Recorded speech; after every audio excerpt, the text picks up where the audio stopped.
Bino olinga polémique mingi. Eza polémique te. Olobi obanda kokende église na mino paroisse na. Dieu m'a dit azakuna te. Nzamba za église catholique. Ah azakuna te, yaibisa kingai. Alors nous qui prions l'église catholique, on ne prie pas Dieu. Eza pasi kokota bokozila nzambe tango zo sambela bikeko. Il y a beaucoup de bikeko kuna. Oyo ezali kopesa muri mu centre sikate afanda. Bikeko na boloba wana po biso kende église catholique. Bikeko o bolobaka statue ya Mama Maria. Ezali biele biza kuna. Te bikeko to mona kuna za statue Mama. Bikeko ce n'est pas seulement où ils physique, même invisible. Dans le livre à Jérémie, Dieu dit à Jérémie que ces gens ont leur Dieu dans leur cœur. Bikeko ebele ezali ya mutema wana eza comme presque bato ebele oyo balingi biloko ya mokili kokoleka nzambe komi ekeko eloko nyonso olingi makasi komi ekeko bana na nzambe mbote na biso mbote na bino lisusu nzambe oyo mokili likolo mpe na se kolo ya biloko biso bizali komonana mpe bizali komonana te mokili ya milimo miso ye nde asali tokutana lisu mokolo mwa lelo tomonana na bino bomemesano lolenge totambolaka tozwaka basali ya nzambe bachantre, bapasteur, etc. Po balobela na tina na nzambe. Lelo susu tokutani na mwana na nzambe moko oyo andimi kwa kosolola na biso masolo etali bongo nzambe oyo ya likolo. Na sengi na bino merci bino ba ebanso bozalaka abonné na chaîne na bino Expérience Christ Télévision pona kolandela mayema so tolobela kana tina na kolo nzambe.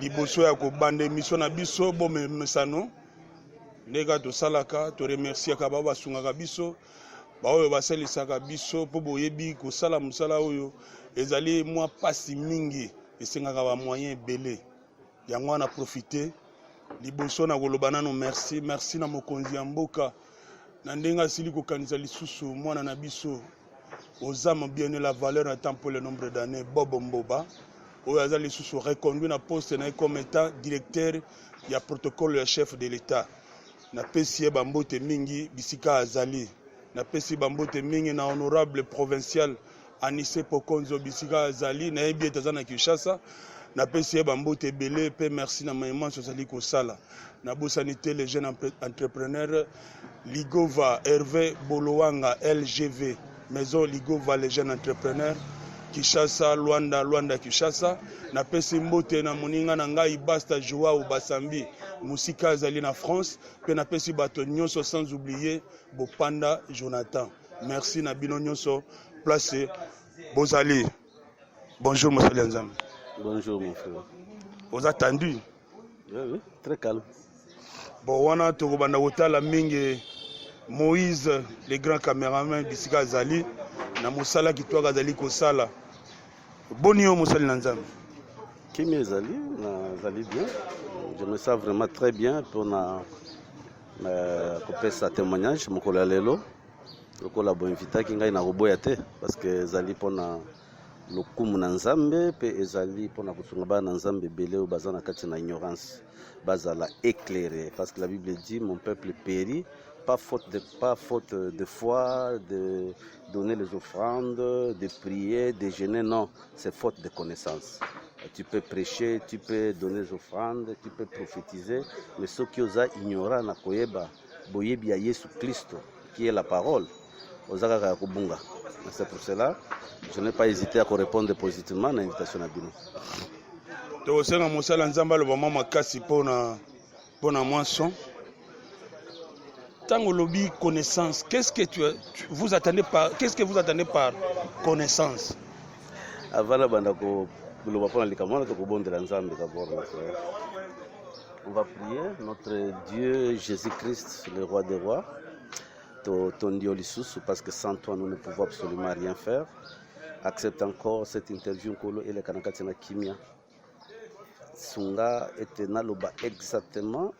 Pena pesa ba réponse exacte par rapport à nyonso la kisakingai pour kenkolo vérité qui libère et simba bana nzambe bisika nyonso bazali na yebi ete bao ya nzambe bazali ya mokili pe bazali, mais on s'en fout na bao ya mokili, toza besoin na bao ya nzambe oyo nzambe abengi, pe bao oyo baza na volonté ya kobongola mitema pour que bandimela nkolo yesu mobikisi. Zala na biso na ebandeli kino suka totika espace nyonso que le Saint-Esprit ye moko a révélé amimonisa pe apesa biso kimia pe aconnecte bandeko nyonso bakolanda bazala na posa eloko moko kobongola motema po ete yesu noki te okoya. Tozongisi nkembo lokuma sanjole epai na yo na kombo na yesu kristo, amen. Tokotanga d'abord verset mibale ava tozongela motuna wana. Donc on a Luc chapitre 16, verset 19 à 30. Verset 19 à 30. Voilà. Luc chapitre 16, verset 19. 19. Non, naïvi. Il y avait un homme riche qui était vêtu de pourpre et de fin lin et qui chaque jour menait joyeuse et brillante vie. Un pauvre nommé Lazare était couché à sa porte couvert d'ulcères. Et désiré de se rassasier des miettes qui tombaient de la table du riche, eux-mêmes les chiens venaient encore lécher ses ulcères. Le pauvre mourut et il fut emporté par les anges dans le sein d'Abraham. Le riche mourut aussi et il fut enseveli. Dans le séjour des morts, il leva les yeux et tandis qu'il était en proie au tourment, il vit de loin Abraham et Lazare dans son sein. Il s'écria, Père Abraham, aie pitié de moi et envoie Lazare pour qu'il trempe le bout de son doigt dans l'eau et me rafraîchisse la langue, car je souffre cruellement dans cette flamme. Abraham répondit, mon enfant, souviens-toi que tu as réussi tes biens pendant ta vie et que Lazare a eu les maux pendant la sienne.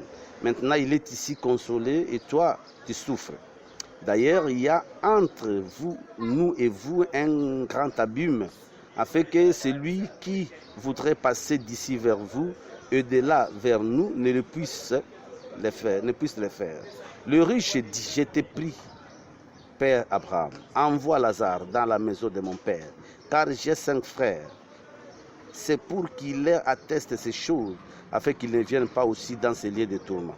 Abraham répondit, ils ont Moïse et le prophète qui les écoutent.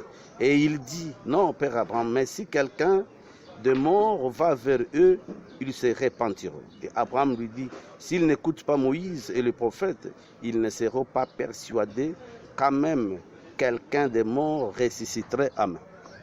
Amen. Tout au long de témoignage, Nabiso, tokolobela likambo yo Yesu alobi awa. Parce que mutu nyonso aza na temps ya vivre pe aza na temps ya kokufa. La Bible dit il y a 2 choses. Il y a le temps. Il y a chaque chose à son temps. Temps ya kobika pe temps ya kokufa. Donc tokokoza na mukili awa, il faut pas ignorer que kokufa un jour. Et Yesu apesi extrait ya vérité spirituelle oyo elekaka ntango mutu akufi. Monique Lazare était pauvre. Bisenga senga za sopeka sombela ngai kabela ngai azaka bongo vina yango wana. Et riche azana bozwi nyonso azana biloko nyonso, mais tango akufi bakundie a se retrouver na séjour de mort, na kati na passe, na kati na minyoko, tandis que le pauvre Lazare lokola azalaki na nzambe azalaki kobanga nzambe malgré pauvreté na kati na mokili awa a se retrouver na kati na sein d'Abraham où ils allaient symboliser paradis. Donc 2 personnes là bazo illustrer bazali ko lakisa type ya batumi bale na sein na moi awa mo Kristo na mo pagano. Mtu intermédiaire azate. Ce que za mo pagano imagine za riche.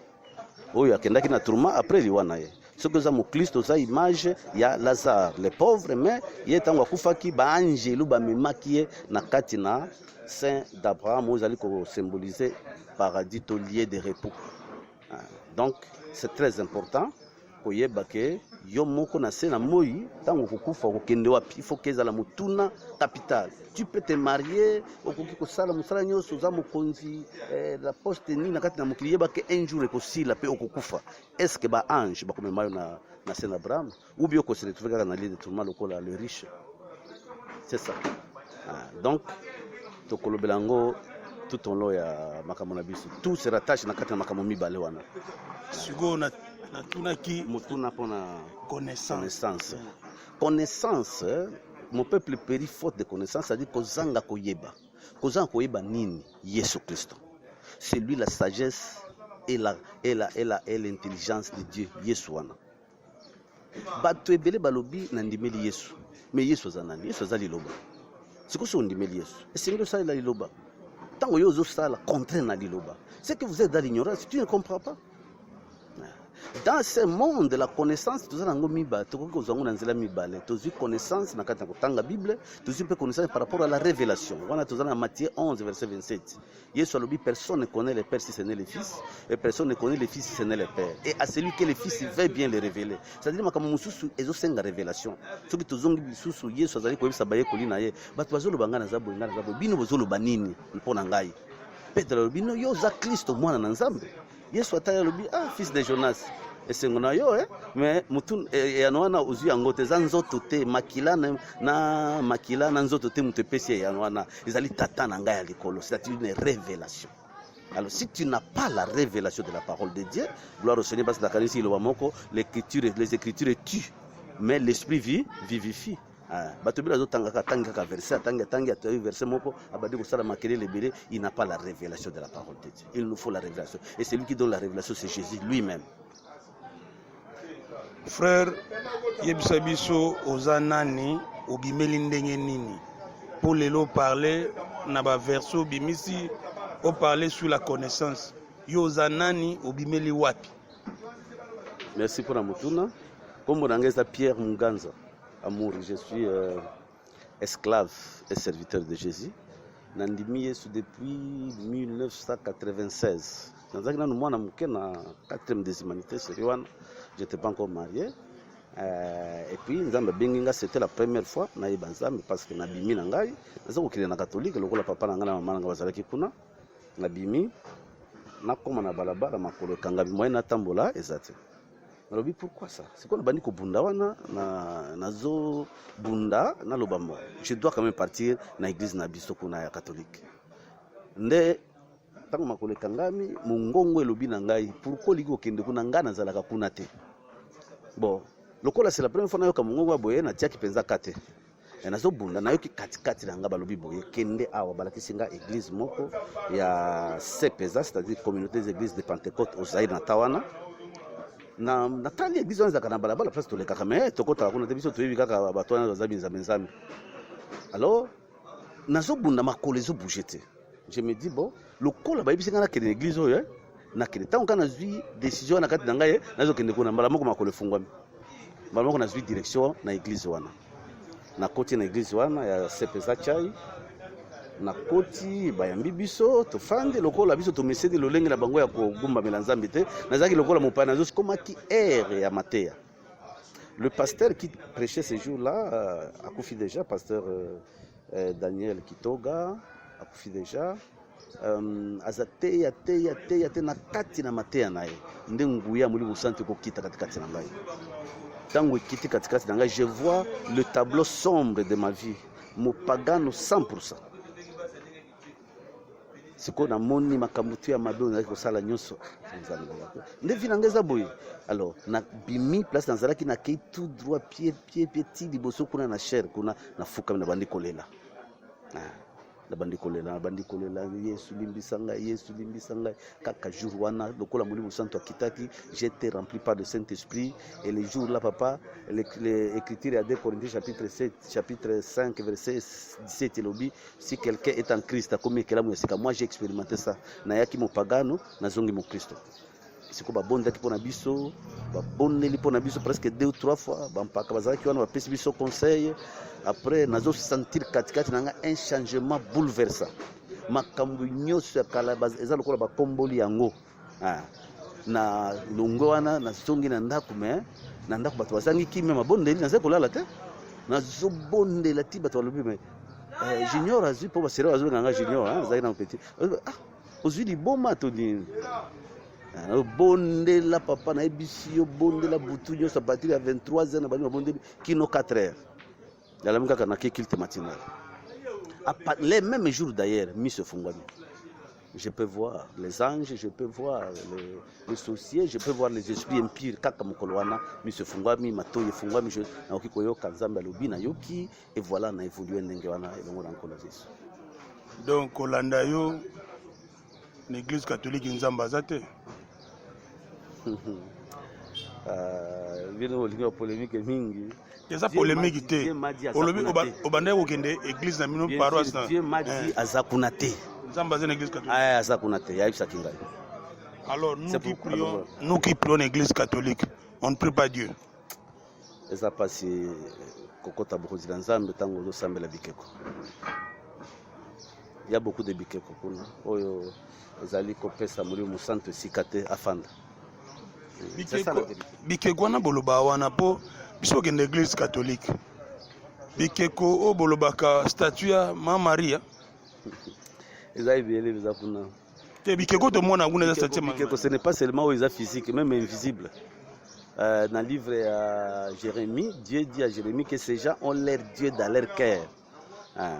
Bikeko ebele ezali ya mutema wana eza comme presque bato ebele oyo balingi biloko ya mokili kokoleka Nzambe komi ekeko eloko nyonso olingi makasi komi ekeko mais kuna esika bosambelaka kuna nga Nzambe ayebisi nga nakende kuna te ye aza kuna te c'est tout donc il y a pas moyen nakota na kati na polémique na banda kopesa baelema ebele na kati wana mais en bref ça c'est la vérité esengeli koluka Yesu aéclairé yo okoyeba soki azali soki azate parce que Nzambe azali pole. Ceux nous toyent bien Zambé akoyeba vérité nyonso. Akoyeba Dieu ne peut pas nous laisser ignorants non. Koyebisa biso. Kaka catholique était ba église ebele Nzambe azate. Na ERC église de réveil du Congo Nzambe azali. Eza ba église moko oyo Nzambe azali ba pasteur ba biengami. Mais ba misusu wana Nzambe azate. Ngana tuni bo na ERC église de réveil du Congo. Je ne peux pas donner la réponse que Nzambe azate. J'ai dit ceci pour plus de compréhension. Nzambe azali na basali o bazakuna o babiengami na Nzambe parce que pose la mona nzifu za manda non c'est pourquoi que là la muki sali église non isengeli za mutu za ko s'improviser za l'ambassadeur te mon frère un ambassadeur est accrédité par son gouvernement alors ndia itinda ka basali yo telemi o sali ka église na yo za besoin mabonza o za besoin na moko na zomi o comme bato na lola o za na manda ya lola te.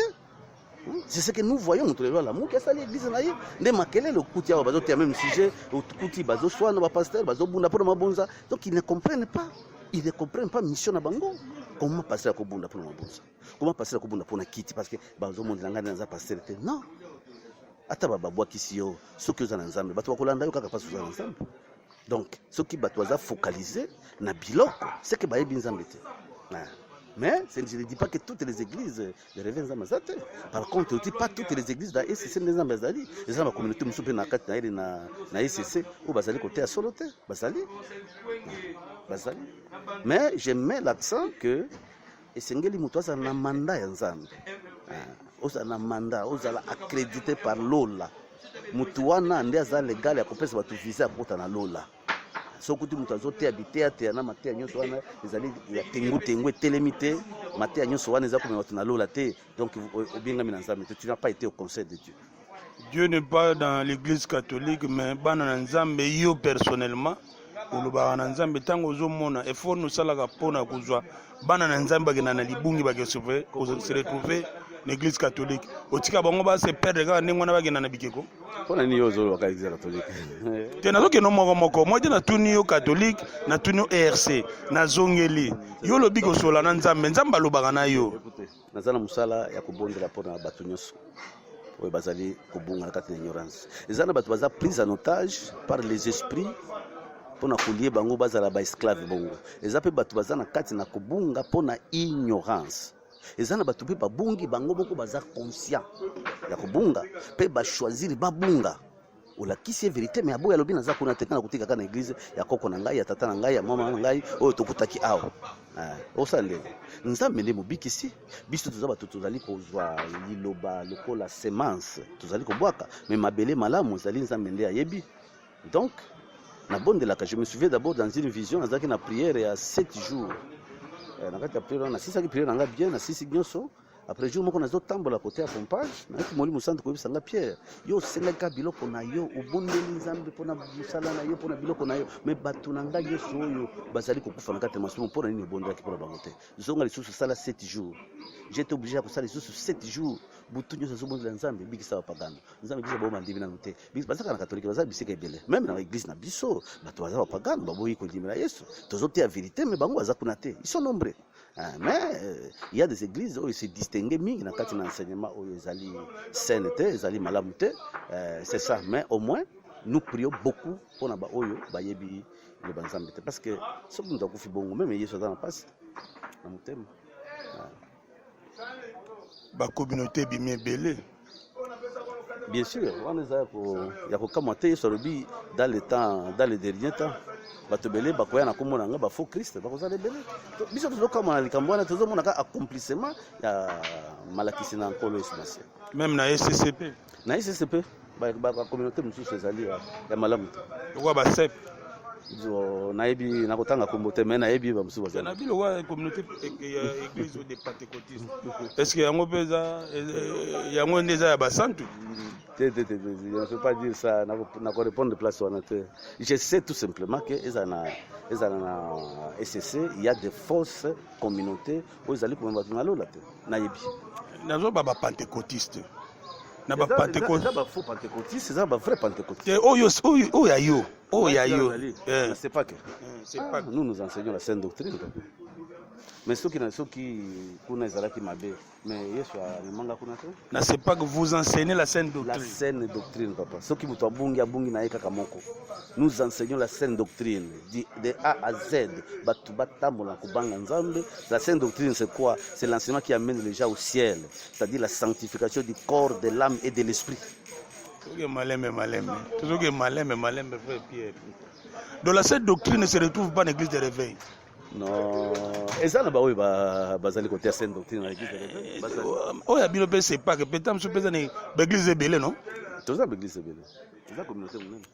Donc dans la communauté on a tout ba pasteur ba ngoni soit à sainte doctrine. C'est ça la doctrine de la communauté. Oh ya te yangote. C'est-à-dire azali banda ya communauté. Si tu restes dans la communauté parce que communauté c'est quoi?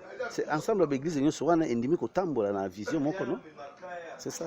Mais tu es bien dans la communauté na bina msusu aozwa na lobango masanga kotsango na kopo azokomela ba pasteur msusu te na communauté biso soki bayibi bina ka masanga bakofandisa yo te tout ça na Kinshasa tu es bien tout ça na Kinshasa tout ça na mapata de na Kinshasa il y a des pasteurs parfois c'est pas gars oyo akiaswe masanga mwana sombele masanga atile na kopo aya pesi papa. C'est difficile de trouver un pasteur il y a c'est pas c'est difficile. Je ne dis pas que c'est impossible. Parce que quand on a bisika nyoso anate mais je dis c'est difficile. Parce que depuis que tu as banamike bazote abiso conséquences ya masanga.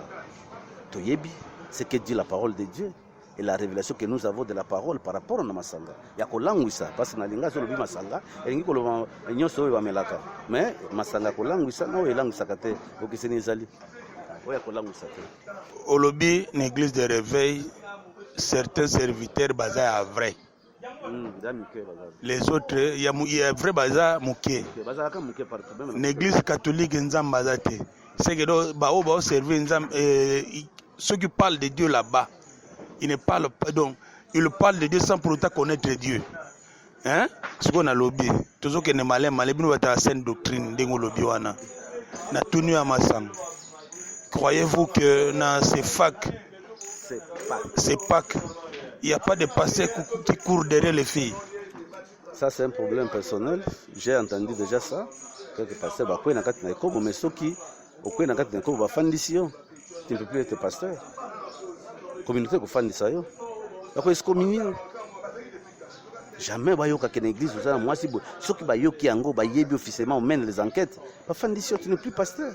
Et bon songa passer na bali basa mi bali. Pourquoi qui jamais vous la pasteur la communauté le c'est pas que jamais.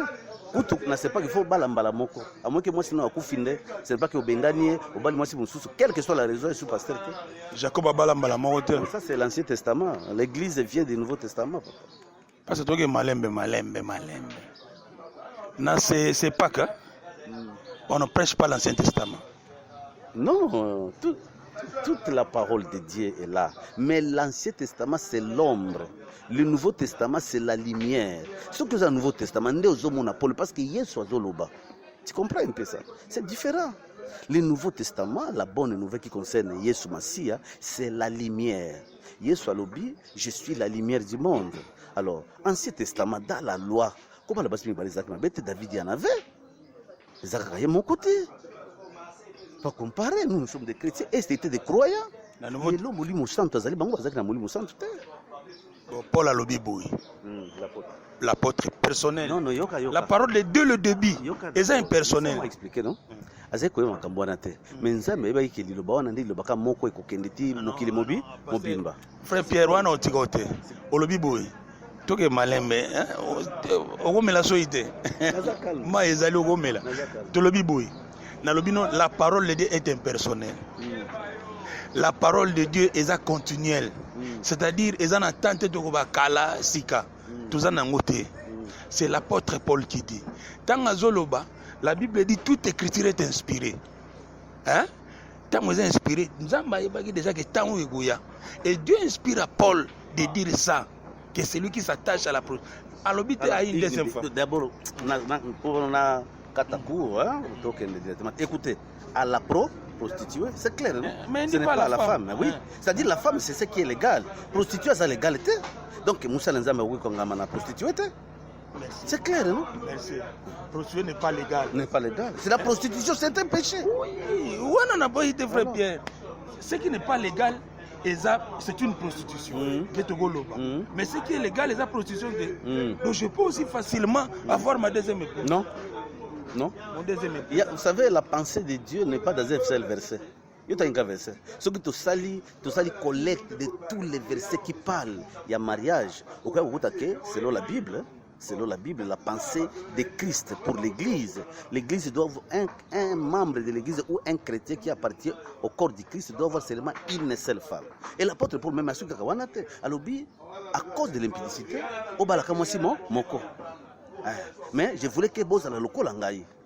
Il n'y a pas la contradiction, c'est seulement une sorte de compréhension. Et là, il faut que la lumière de Christ nous aide à comprendre. Frère Pierre, tout ça sur la saine doctrine. Tozolinga tolongola ba qualificatif mususu ivana kata bana nzambe o eza lisumu oyo kosimba te tango nzambe asali bato ne bandeli alakisi bango binyoso tu boyo kosimba mais oyo bosimba te nzeto na bosimba te. Je suis convaincu que diable tanga yo meka Eve c'est parce que monaki Eve andotala nzeto wana mingi yangwana diable otala nini na otala nzete okolia ngote nzamba bisi biso boy au monde à force d'interdire plus na bana na nzamba vous perdez bana na nzamba. Ce n'est pas ça, c'est Dieu qui nous interdit, ce n'est pas ça.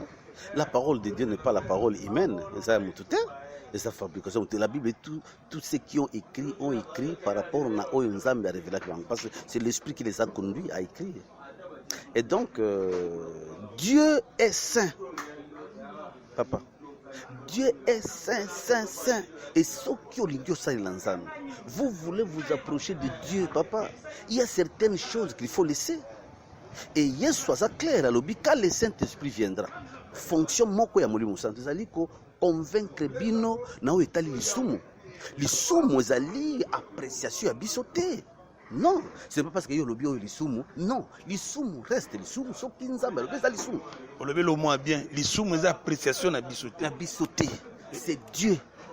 Et l'esprit nous convainc, nous aide à comprendre ba tous ba oki ko sala eloko. Mais pour le monde, parce que nous sommes les temples de Christ. Mais parce que tu es mis à part pour le royaume. Parce que nous sommes solo par exemple la cigarette non, mais c'est pas un problème pour nous. Nous avons dit à Tumba que Zolo, nous sommes en tant que chrétiens, nous sommes à couper ça, nous sommes na Zolo. Tu comprends? C'est l'affaire du Saint-Esprit et la parole de Dieu. Ce n'est pas ma culture na bino wana coutume na bino, ça vous regarde. La parole, elle est la parole, elle ne changera jamais. Frère Pierre, tous on a la Bible. Comment est-ce qu'on peut interdire quelque chose dans le Nouveau Testament et que l'Ancien Testament est interdit? Parce que l'Ancien Testament, c'est la pédagogie. La Bible dit l'Ancien Testament, c'est le pédagogue pour nous conduire à Christ. D'abord, la loi est établie pourquoi? La loi est pour nous conduire. Parce que nous avons dit que nous avons dit que nous avons dit maintenant, tango soyez le col à mobile ici, oyoki, a tiesiko yo vérité pour les makamunios, a tie vérité nyos, c'est-à-dire la loi. Nous les chrétiens ne sommes pas sous la loi, nous sommes sous la grâce. La parole est la même, elle ne change pas, mais à des temps différents. Des temps différents. Les lois oyo, nous avons deux sacrements, le baptême et la Sainte Seine. Tu ne peux pas être chrétien ce qu'on a baptisé dans le L'Ancien Testament, ce n'était pas comme ça.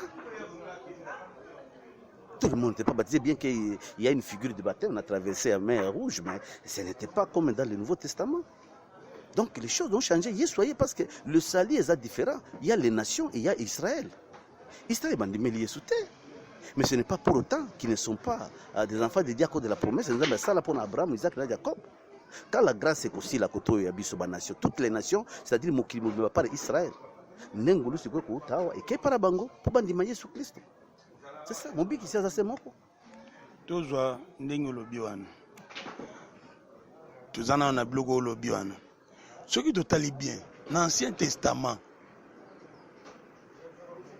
une fois brisé la loi, tu es condamné au koufi. Mais dans le Nouveau Testament, même condamnation est gros bon saoté. Tu es sous la grâce. Oui. Bon, comment est-ce qu'on tolérait à ce que David puisse avoir beaucoup de femmes, il y a qui sous la loi, qui n'est pas des choses qui n'étaient pas condamnables. Mais bino dans le Nouveau Testament, bisque comment mité, vous nous dites que ezali soum. Papa, Yesu Yemoko, c'est le maître. Matthieu chapitre 19. Et sur le bus d'accord, moi c'est mon. Une femme, papa, c'est le français, non? Moi c'est mon. Moko. C'est quoi que vous connaissez? Nakopesa sa version. Nakopesa version. Dans le Nouveau Testament. Oui, les solo ya Yesu na la femme samaritaine. Oui. Yesu a dit que bengela mobile na. Moi c'est Jean chapitre 4. Moi ça na dit que naza na mobilité. Yesu lobi ya solo. Parce que mobile ozana ye. Hein? À la cinquième, sixième. Donc, ce qui veut dire, l'homme il avait sa femme. Pourquoi Jésus-Christ arrive à moi sur non, va te séparer avec cet homme-là? C'est clair, non? Analysez-moi le baïs. Il y a le baiser à mon balité. Orazana makangu na iwana. Non, Jésus a révélé. Ce que ça dit, c'est par toi de se marier là. Non, asa yote bino lelo mais Yesu yemoko liloba. Yesu quand il était encore vivant, c'était toujours l'Ancien Testament. Tango kufi ne kulus, le Nouveau Testament bandi. Le testataire quand il est vivant, testament n'est pas validité. C'est ça qui m'a la question. Tango siko Yesu kufi nde nyoso oyo ya lobaki ekota na application na kati na église. C'était l'Ancien Testament. C'est pour ça même muibo na koti na lola. Azaki baptisé, c'est l'Ancien Testament, bien que mais nous sommes sûrs qu'il y a Azaki baptisé parce que comment m'y pété. Vous comprenez un peu? Donc, l'Ikamboana, ils allaient côté la temps. L'Ancien Testament, c'est l'ombre. Ils ont dit que bien, parce que la Bible dit Dieu a enfermé Tawana Nyoso pour écomana Ndengewana en attendant que vérité et ya. Parce que même aujourd'hui, Bayou de sacrificateur na bango bien que Yesu nde souverain sacrificateur ou a détrôné bango mais pour l'église physique et pas na bango kuna non bango basaka na ndenge wana c'est ça. Donc il y a beaucoup de choses qui ont changé parce qu'il fallait remplacer l'Ancien Testament ou l'ancienne loi parce qu'elle était impuissante pour sauver. Elle était aussi elle ne donnait pas accès au salut parce que la Bible dit il y a 10 commandements, il y a plus de 600 lois à côté des 10 commandements. Ce que personne. Et la Bible dit la loi n'a jamais sauvé personne. C'est pourquoi il fallait y soit on ne peut pas revenir sur quelque chose qui ne peut pas sauver personne et puis il y a qu'on vieillir déjà comme à Lambo et à Konjuluka. Alors que la promesse est là, nouvelle alliance, il y a avec beaucoup de promesses, il y a Kitoko ou il y a Kobiki Sabato. Frère Pierre, parlez-nous un peu de vous, votre témoignage. Parlez-nous de vos témoignages. Si nous avons dit que mon témoignage, je n'ai dit que Jésus Christ. Donc, et puis, on a continué à la communauté. On a malakisi à Sainte Doctrine, qui nous l'a on a commis serviteur de Dieu. Je m'appelle moi-même pas pasteur ou apôtre ou quoi que ce soit, parce que nous, les titres, ils ont témoin. Nous sommes juste simple serviteur de Dieu, esclave et serviteur de Christ. Et moi, je crains le Seigneur. Comment est-ce que au bombé poitrine moi je crains l'Éternel? Qu'est-ce qui celui qui veut se glorifier, qui se glorifie dans le Seigneur? C'est la vérité. Donc on a yo ya mabezate. Ngai ya mabe. Na yo ya mabezate. Mabe andengeni. Je ne vis pas dans le péché. Je ne vis pas dans le péché. Il peut arriver que na seti muke mais je me lève en télé déjà na tout bélier et continuer. Je n'ai même pas le temps à vivre dans le péché. Bon, ma perspective na yo. Vous avez frère gars ici. Je suis d'abord comme ça. Parce que nous marchons avec Dieu. Mais nous voulons tout simplement côté le bananzambe, la vérité pour na bananzambe parce que c'est la vérité qui a franchi, frère. Bon. Tu peux prêcher si vous savez pourquoi les gens sont faibles dans la foi aujourd'hui? Ils sont pasteurs, beaucoup de pasteurs, mais azoko ya naikobo.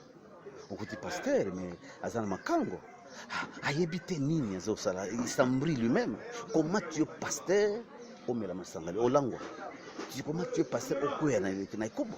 C'est impossible. Même Jésus mais c'est impossible.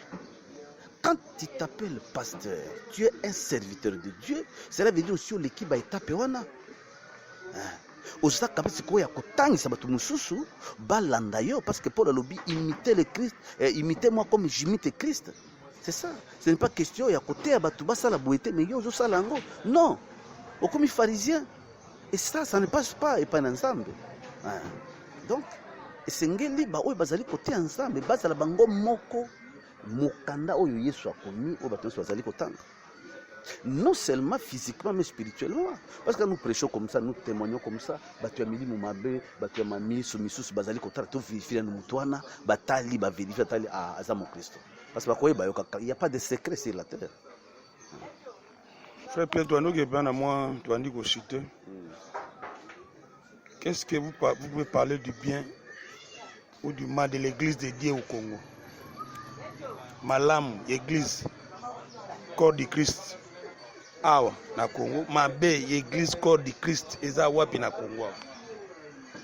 C'est une question complexe, mais je sais que la croix est coulous, et c'est à côté de moi. Et la Bible dit dans 1 Timothée, je crois, chapitre 2, verset 19, si je ne me trompe pas, ou 2 Timothée, que Dieu connaît ce qui lui appartient. Et ce qui lui appartient. Et tout celui qui invoque le nom du Seigneur s'éloigne du péché. Donc, corps du Christ, ce n'est pas tout ce que nous. Expérience Christ télévision, pour nous la maïma, surtout le bela canatien na kolonzam. Liboso ya ko bande mission na biso, bon mesano. Nega to salaka to remercier ka baba sungaka biso ba oyo baselisaka biso po boyebi ko sala musala oyo ezali mwa pasi mingi esengaka ba moyen belé yango na profiter liboso na koloba nano merci na mokonzi ya mboka na ndenga sili ko kanisa lisusu mwana na biso ozama bien la valeur en temps pour le nombre d'années Bobo Mboba oyo azali lisusu reconduit na poste na comme état directeur ya protocole ya chef de l'état.